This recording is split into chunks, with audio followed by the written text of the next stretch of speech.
Hello aspirants, আর কিছুদিনের মধ্যেই Paschimbanga police কনস্টেবলের এক্সামটা হতে চলেছে। আমরা দেখে নিই কীভাবে ওএমআর শিটটা ফিল আপ করবো। তো প্রথমেই ক্যান্ডিডেটের নামটা আমরা এখানে ক্যাপিটালে লিখব, যার যার নিজের নাম ক্যাপিটালে লিখব। তারপরে আমাদের যে রোল নাম্বার দেওয়া আছে অ্যাডমিট কার্ডে, সেটাকে আমরা এখানে লিখে দেবো।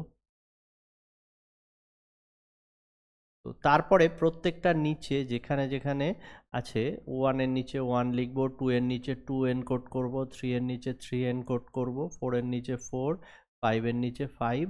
এভাবে পরপর আমরা যার যা রোল নাম্বার এইভাবে প্রত্যেকটা নাম্বারের নিচে এগুলোকে আমরা এনকোড করব। এরপরে তোমাদের যে কোশ্চেনটা দেয়া হবে, তোমাদের কোশ্চেনের নিচে দেখো কোশ্চেনের যে বুকলেট সিরিজ থাকবে সেইটাকে তোমরা লিখবে, আর একইভাবে এখানেও এনকোড করে দেবে তোমরা। আর কি দেখবে দেখো, আর এখানে তোমাদের একটা সিগনেচার থাকবে। এখানে কিন্তু কোনোভাবেই বড় হাতের লিখবে না। এখানে তোমরা তোমাদের যে সিগনেচার সেটা ফুল সিগনেচারটা করবে। এখানে ইনস্ট্রাকশানে কিন্তু দেওয়া আছে ফুল সিগনেচার করতে হবে। আর কি দেওয়া আছে ইনস্ট্রাকশান দেখো, কারেক্ট মেথড মানে পুরো গোল করতে হবে। অর্ধেক বা কিছু করলে বা দাগ দিলে বা টিক দিলে কিন্তু কোনো অবস্থাতেই সেটা গ্রহণযোগ্য হবে না।